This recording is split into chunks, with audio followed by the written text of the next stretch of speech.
ഭൂമിയിൽ മുട്ടണേന് മുന്നേ ചാടണം.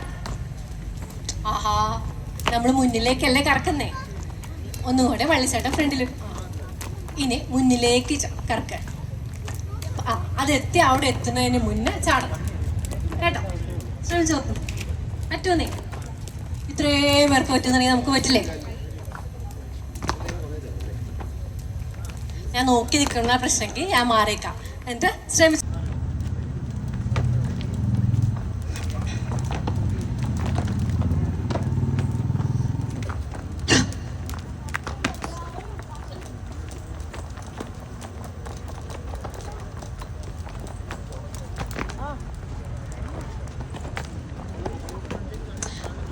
അതെന്തുകൊണ്ടാ സാധിക്കാട്ടെന്ന് അറിയോ?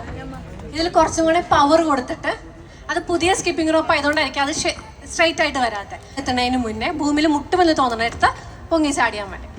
ഇത് അടിസ്ഥാനപരമാണ്. കുറച്ച് ദിവസം കഴിഞ്ഞ് കഴിയുമ്പോൾ ബോറടിക്കും. ഇതേ ചാട്ടം തന്നെയല്ലേ, അപ്പോൾ ബോറടിക്കും. അപ്പോൾ നമ്മൾ എന്ത് ചെയ്യണം? സ്കിപ്പിംഗ് റോപ്പ് എന്ന് പറയുന്നത് ആലോചിച്ച് നമ്മുടെ മുറിയിൽ അല്ലെങ്കിൽ ഏതെങ്കിലും ഒരു സ്ഥലത്ത് ഒരു മാറ്റമില്ലാതെ, ഞാനിപ്പോൾ ഇവിടെ നിന്ന് സ്കിപ്പിംഗ് റോപ്പ് ചെയ്യുകയാണെങ്കിൽ ഇവിടെ തന്നെ ഇരുന്ന് ചെയ്യണ്ടേ? ഇത് ഓടിക്കൊണ്ട് ചെയ്യാൻ സാധിക്കും, പക്ഷെ ഭയങ്കര ബോറിങ്ങുള്ള പരിപാടി. എനിക്ക് തോന്നുന്നത് ഭയങ്കര ബോറിങ്ങുള്ള പരിപാടിയാണ്. അപ്പോൾ എന്ത് ചെയ്യണം? ഇന്ന് നമുക്കിപ്പോൾ ഒരു പ്രാവശ്യം ചാടാൻ പറ്റിയില്ലേ? അത് കഴിഞ്ഞ് നാളെ നമ്മളിതിനെ എല്ലാ ദിവസവും കാണുന്ന ഒരു സ്ഥലത്താണ് ഇത് തൂക്കിയിടുമ്പോൾ ആദ്യത്തെ ദിവസം ശരീരത്തിൽ എല്ലായിടവും വേദനയായിരിക്കും എന്ന് പറയുന്നത് നമ്മുടെ തലയാണ്. ഈ തലേനെ നട്ടല് നമ്മളിങ്ങനെ ചാടുന്ന സമയത്ത് ഇങ്ങനെ തന്നെ നോക്കി നിൽക്കണമെന്നുണ്ടെങ്കിൽ നമ്മുടെ തല ഈ കഴുത്ത് സപ്പോർട്ട് ചെയ്യണ്ടേ? വേണ്ടേ? അപ്പൊ നമ്മുടെ തലേന് അത്രയും വെയിറ്റ് ഉള്ള മിനിമം ഓഫ് 2.5 കിലോ നമ്മുടെ ശരീരത്തിന്റെ ഏറ്റവും വെയിറ്റ് ഉള്ള ഭാഗമായ നമ്മുടെ തലേനെ നമ്മുടെ കഴുത്തിന് സ്റ്റെബിലൈസ് ചെയ്യാൻ സാധിക്കണം എന്നുണ്ടെങ്കിൽ അത് ഒറ്റ ദിവസം കൊണ്ട് സാധിക്കുന്ന ഒരു മിറാക്കിൾ അല്ല, അല്ലേ? ഒരു കാര്യം, സ്കിപ്പിംഗ് എന്ന് പറയുന്നത് നമ്മുടെ കൈയുടെ മസിലോ കാലിന്റെ മസിലോ മാത്രമല്ല, നമ്മുടെ ശരീരം. നമ്മൾ ഇങ്ങനെ വള്ളിച്ചാട്ടം ചാടുന്ന സമയത്ത് വയറ് ഷേക്ക് ചെയ്യുന്നത് കുറച്ചു നേരം കഴിയുമ്പോൾ എല്ലാ ചാടുന്ന എക്സ്പേർട്സിനും അറിയാവുന്ന ഒരു കാര്യമാണ്. വയറ് കുളത്ത് പിടിച്ചില്ലേ? ഇങ്ങനെ വയറ് കുളത്ത് പിടിക്കാൻ, അങ്ങനെ കുളത്ത് പിടിക്കുന്നുണ്ടെങ്കിൽ ഡെഫിനറ്റ്ലി നമ്മുടെ വയറ്റിലുള്ള മസിലുകളും വള്ളിച്ചാട്ടത്തിന്റെ ഒപ്പം തന്നെ വർക്ക് ചെയ്യുന്നില്ലേ? അപ്പോൾ നമ്മൾ വള്ളിച്ചാട്ടം ചാടുമ്പോൾ കാലിന്റെ മസില്, കൈ ഇത്രയും ഫോഴ്സ് ചെയ്ത് പിടിക്കണമെങ്കിൽ കൈയുടെ ഇവിടെയുള്ള മസിലുകൾ, വയറിലുള്ള മസില്, ഷോൾഡറിന് അനക്കാതെ നിൽക്കണമെന്നുണ്ടെങ്കിൽ ഷോൾഡറിലുള്ള മസിലുകൾ എല്ലാം. പിന്നെ നമ്മൾ പയ്യെ ബെൻഡ് ചെയ്തിട്ടാണ് വള്ളിച്ചാട്ടം സയന്റിഫിക്കലി ചെയ്യുന്നത്. അപ്പോൾ ഇവിടെയുള്ള കാലിന്റെ മസിലുകൾ എല്ലാം ഒരേ സമയം ആക്ടിവേറ്റ് ചെയ്യുന്ന, ഒരേ സമയം കാർഡിയോയും അതേ സമയം മസിൽ ബിൽഡ് ചെയ്യുകയും ചെയ്യുന്ന ഒരു എക്സസൈസാണ്. അപ്പോൾ ഇന്നത്തെ ദിവസം നമ്മൾ 10 പ്രാവശ്യം ചാടി നമുക്ക് മേല് വേദന എടുത്തു എന്ന് വിചാരിച്ചിട്ട് നിർത്തരുത്. നമ്മളിതിനെ ഒരു സ്ഥലത്ത് എല്ലാ ദിവസവും കാണുന്ന ഒരു സ്ഥലത്ത് ഹാങ് ചെയ്ത് വെക്കുന്നു. അതിനുശേഷം നാളെ 2-3 പ്രാവശ്യം ചെയ്യുന്നു. അത് കഴിഞ്ഞ് 10 ആക്കുന്നു. അതിനെ പയ്യെ 50 ആക്കുന്നു. ഈ 1, 2, 3 നമ്മൾ എണ്ണുന്ന സമയത്ത് ഒരിക്കലും പാടിയിട്ടായിരിക്കില്ല വള്ളിച്ചാട്ടം ചാടുന്നത്. 1, 2, 3, 4 1 സെക്കൻഡ്. ഞാൻ ഇപ്പൊ ചെയ്യുന്നത് 1, 2, 3, 4, 5, 6, 7 ഇങ്ങനെയാണ് ചാടുന്നത്.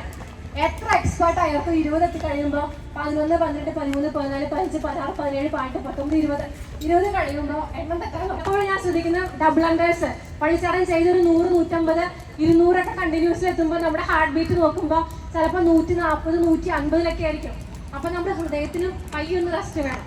2-3 ദിവസം കണ്ടിന്യൂസ്ലി സ്കിപ്പിംഗ് ചെയ്തതിന് ശേഷം ഒന്ന് റെസ്റ്റ് എടുക്കാൻ ശ്രമിക്കാം. എല്ലാ ദിവസവും എല്ലാവരും ചെയ്തതായിരിക്കും, അവർ ഭയങ്കര എക്സ്പേർട്സ് ആയിരിക്കും. ഇത് നമ്മൾ സാധാരണക്കാരല്ലേ. അപ്പോൾ നമ്മളൊരു 3 ദിവസം ചാടിയതിന് ശേഷം 4ാമത്തെ ദിവസമോ 5ാമത്തെ ദിവസമോ റെസ്റ്റ് എടുക്കാം. റെസ്റ്റ് എടുത്തതിന് ശേഷം വീണ്ടും നമ്മൾ ചെയ്യുമ്പോൾ ആദ്യം നമ്മുടെ ഇതുവരെയുള്ള റെക്കോർഡ് എത്രയാ? 100 പ്രാവശ്യം നമുക്ക് വള്ളിച്ചാട്ടം ചാടാൻ പറ്റും. അതിനെ 200 ആക്കാൻ ശ്രമിക്കാം.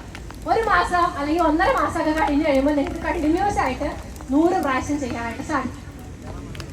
ഇപ്പോൾ ഒരു പേടി ഉണ്ടായിരുന്നിരിക്കും. അതിനെ നമ്മൾ പയ്യെ ഒരു പ്രാവശ്യമാണ് ചെയ്യാൻ സാധിച്ചോളുന്നുണ്ടെങ്കിലും അതെന്തുകൊണ്ടാണ്? ഇപ്പൊ വയർ കുളത്തി പിടിക്കുന്നുണ്ടെങ്കിൽ ഒരു കാര്യം സ്റ്റാൻഡ് ബൈ ചെയ്യാം. ആരോടും പറഞ്ഞു കൊടുക്കരുത്. നമ്മൾ മത്സരങ്ങൾക്കൊക്കെ പോകുമ്പോൾ എല്ലാവരും ഇത് ആപ്ലിക്കബിൾ ആയിരിക്കും. പക്ഷെ ഇവിടെ എല്ലാ ആളുകളും ഇപ്പൊ എന്തായാലും പറഞ്ഞ സ്ഥിതിക്ക് പറയാതിരിക്കും. സ്കിപ്പിംഗ് ചെയ്യുന്ന സമയത്ത് 2 തരത്തിൽ ചെയ്യാം. നമുക്ക് കുടവയർ ഉണ്ടെങ്കിൽ, എനിക്ക് എൻ്റെ ഒരു നിലവിലുള്ള ശരീരപ്രകൃതിയാണ് ഇഷ്ടം, അതുകൊണ്ട് ഞാൻ ഈ ഒരു ലെവലിൽ നിന്ന് മാറ്റാറില്ല. പക്ഷെ നമുക്ക് വയറ് കുറയ്ക്കണം എന്നൊക്കെ ഉള്ളൊരു ആഗ്രഹമുള്ളവരാണെന്നുണ്ടെങ്കിൽ ഒന്ന് ആലോചിക്കുക. കോമൺ സെൻസ് ആണ്. നമ്മുടെ ശരീരത്തിൽ നമ്മളോട് സ്നേഹം ഉണ്ടല്ലോ. അപ്പം നമ്മൾ വയറ് ഉള്ളിലേക്ക് ചുക്കി പിടിക്കാതെയാണ് നമ്മുടെ കുടവയറോട് കൂടിയാണ് നമ്മൾ ചാടുന്നതെന്നുണ്ടെങ്കിൽ ആദ്യത്തെ ദിവസമൊക്കെ കുളത്തിൽ പിടിക്കും, നമുക്ക് ചാടാൻ പറ്റില്ല. ഇങ്ങനെ കുളത്തിൽ പിടിച്ച് കഴിയുമ്പോൾ നമ്മുടെ ശരീരത്തിന് മനസ്സിലാവും ഇവിടെ എന്താണെങ്കിലും എന്നെ ഉപേക്ഷിച്ച് പോകാൻ പോയി.